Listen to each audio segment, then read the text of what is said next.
Chapter 3, Exploring Global Business.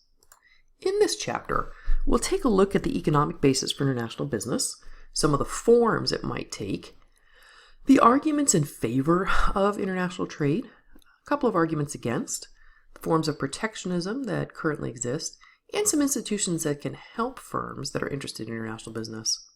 So I'd like to share with you one of the slides that I saw during the Pulse of the Port, which was a gathering of Port of LA and Long Beach folks along with exporters that recently took place in Long Beach.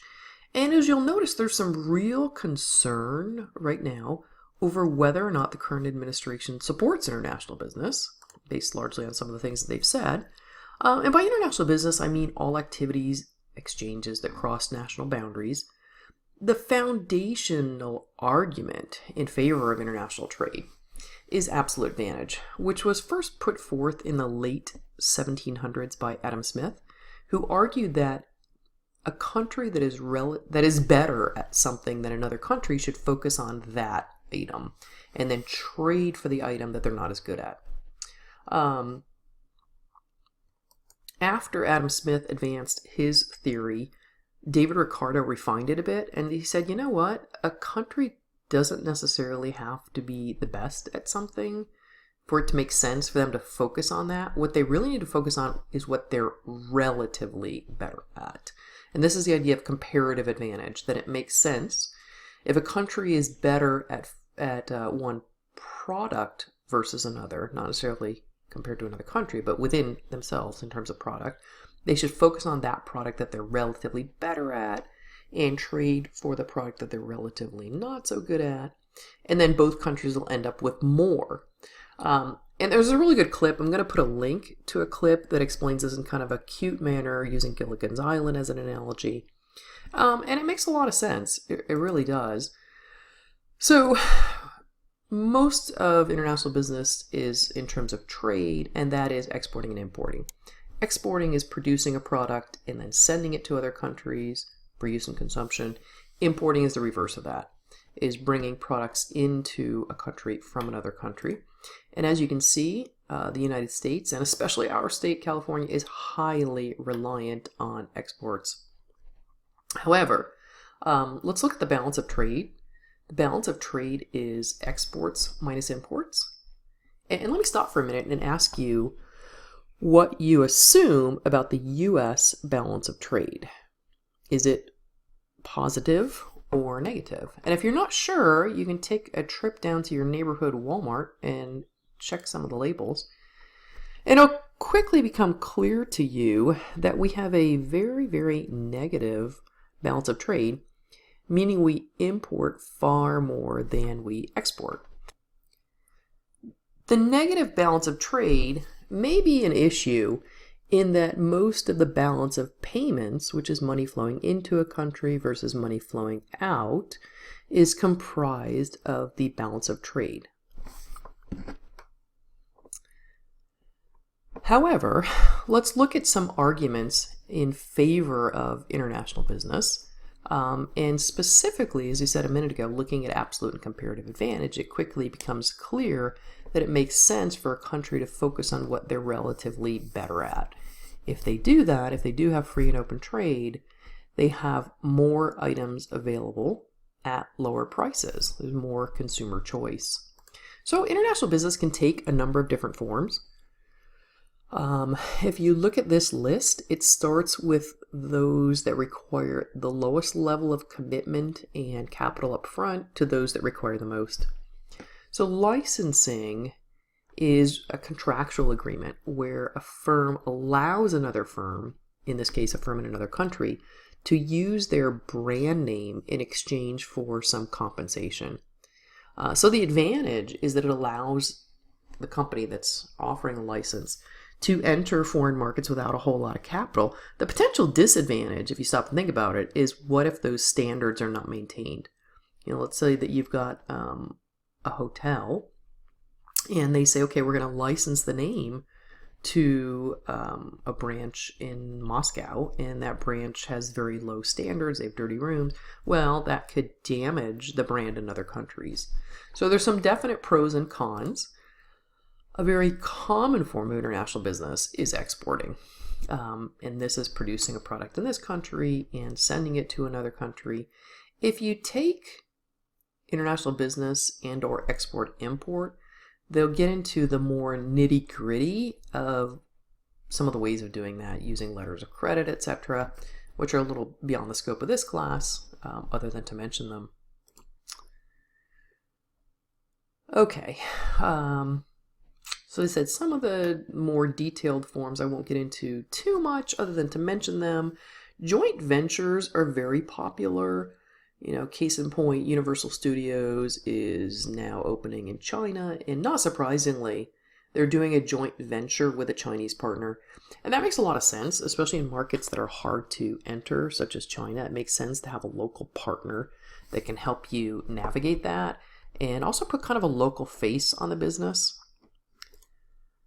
Okay, the most highest level of commitment, if you will, is a totally owned facility in another country.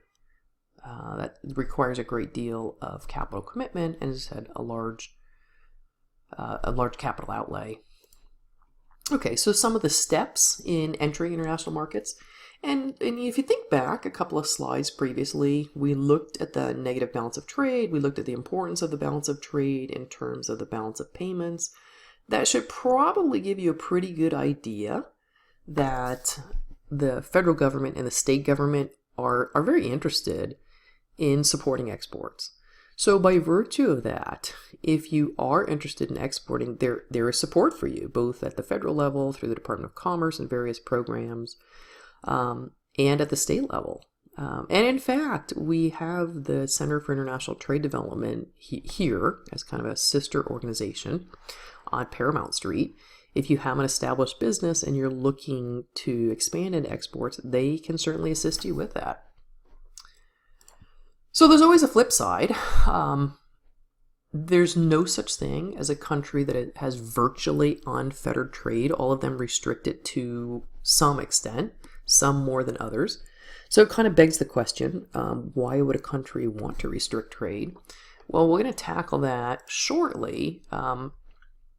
But first I want to talk about some of the more common ways of restricting trade. Well, actually, let me answer that question first. Let me answer it in its simplest form. We did say a minute ago that countries want to have a positive balance of payments. To accomplish that, they want a positive balance of trade. How do you get a positive balance of trade? Well, you export more than you import. So countries want to, there's one of two ways of doing that. They can either export more, and to do that, they utilize the programs I just mentioned. You can support your exporters, or you can discourage imports if you want to improve your balance of trade. So countries do regulate imports, and some restrict them quite heavily. So there are various ways of doing that. The most common way of restricting imports is to make them more expensive. So if you're choosing between an apple grown in California and an apple grown in Mexico, the easiest way to encourage you to buy the one grown locally is to make the one that's imported more expensive. How do you do that? Well, you slap a tax on it. And this is what is known as an import tariff, where they essentially put a tax on a product that's entering from a foreign country. This is an issue that's being discussed quite heavily as to whether we should put higher import duties on imported products. Another topic that is very strongly in the news right now is the issue of dumping.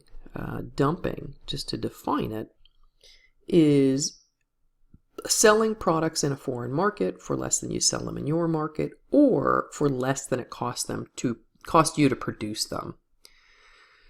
So right now, the controversy is whether or not the Chinese are dumping steel in the U.S. market, if they're in fact selling it at less than it costs them. And you might say, well, why in the world would they do that? Well, stop and think a minute.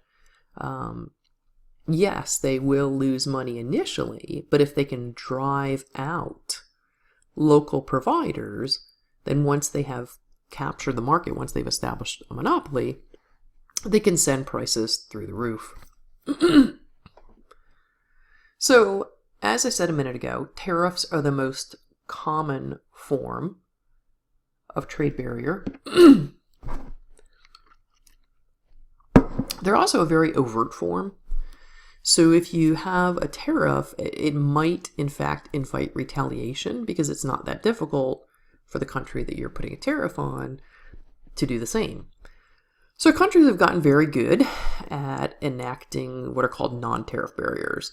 There are other trade restrictions, but they're not quite as overt as a tariff. So let's look at some of those. One is a quota, where they simply limit the amount of a particular good that may be imported during a given time. So a really good example of this, in recent decades, American car companies have kind of clamored for help from the US government because they've had trouble competing with imports, especially with Japanese cars. So at one point, Uncle Sam said, okay, I'll accommodate you. I'll get the Japanese to agree to what they called VERs, or voluntary export restraints. Voluntary being kind of a euphemistic way of saying it, because it really was a quota. They were saying, we're only going to allow a certain number of Japanese cars. The problem with that is they think about supply and demand. Japanese cars tend to be well made, so the Americans still wanted them. So when they limited the supply of Japanese cars, if the demand stayed the same, what happened to the price? Well, the price went up. So needless to say, that quota did not, in fact, help the domestic industry. And if you think about the bailout a few years ago, obviously it didn't help. A more extreme form is an embargo. And an embargo says, you can't bring in anything from the country. That's the most extreme form, and that's really done for political reasons. So the classic example of that is Cuba. And it's really fascinating right now to see that loosening up.